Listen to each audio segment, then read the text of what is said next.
We're trying to pass this on to the next generation. Ktunaxa, the Ktunaxa First Nation Retrofit Project, was an initiative between Community Energy Association and Ktunaxa First Nation to make members' homes more comfortable, to reduce their energy bills, and to increase the health of their homes. In the first phase, 28 homes received energy assessments and light retrofits with an average of 11% improvement in air leakage. Phase 2 involved deeper energy retrofits on 10 homes. Construction began in 2020 and included workforce development opportunities for community members who were employed by Energy Advise and Think Bright Homes. Here is our story. My name is Donald Sam. I'm the chief here in the Ktunaxa First Nation. The housing strategy was looking for affordable, adequate housing for our people. If you consider Maslow hierarchy of needs, the basic fundamental pieces that people need is safety, food, shelter. And so when we look at the community as a whole, and if the dream is for a healthy community, you have to have strong, healthy citizens. It's all tied up in our vision statement.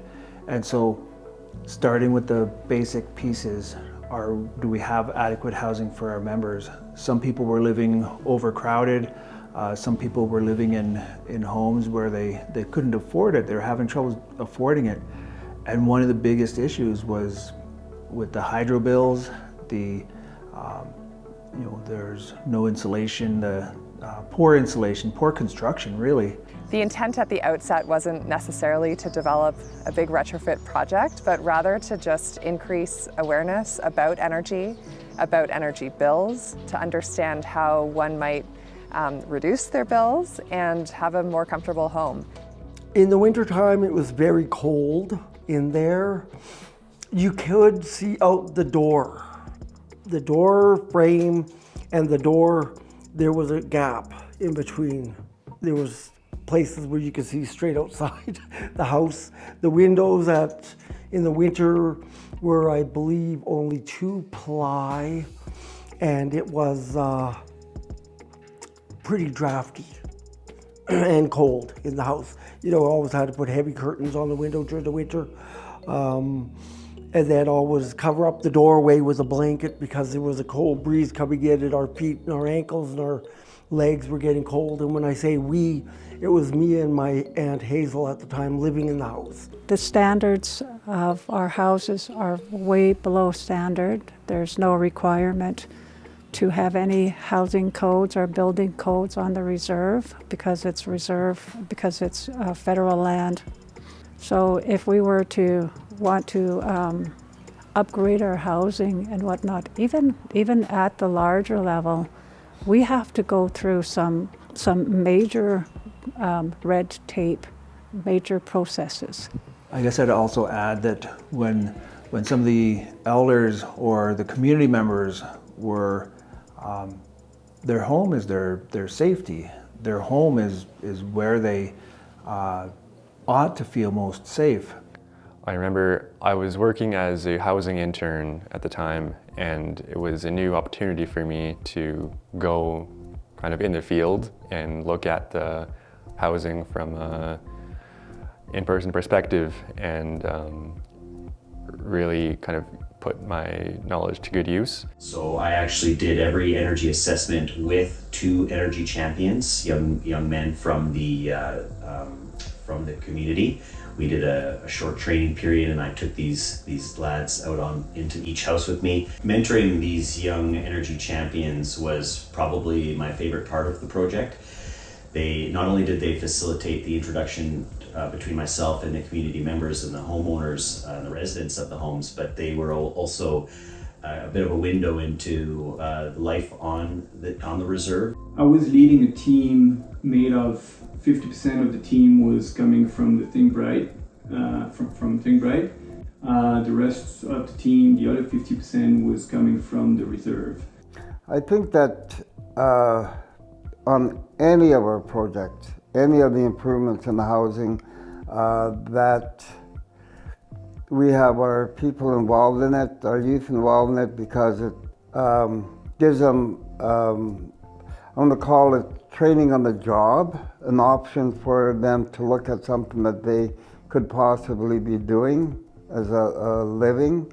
The members of the Ktunaxa band were really interested in learning how to work, and actually I recently heard that some of them are still actually working in the construction industry now. The learning for me was the challenge of achieving appropriate levels of funding to do a whole home renovation.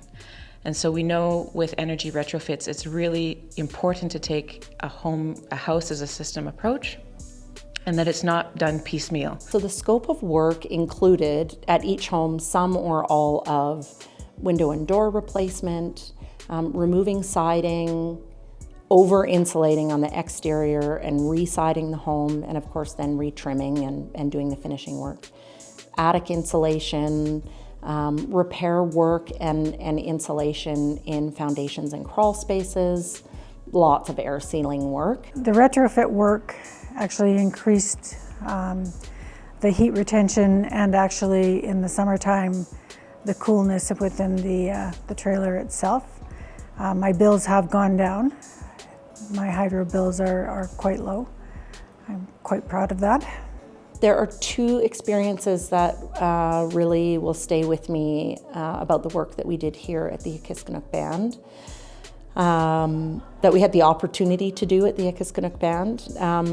One was at the home of an elder who had been living in their home for, I don't know, maybe since the 50s, and was constantly cold in the winter, very cold, constantly hot, very high energy bills, just generally uncomfortable.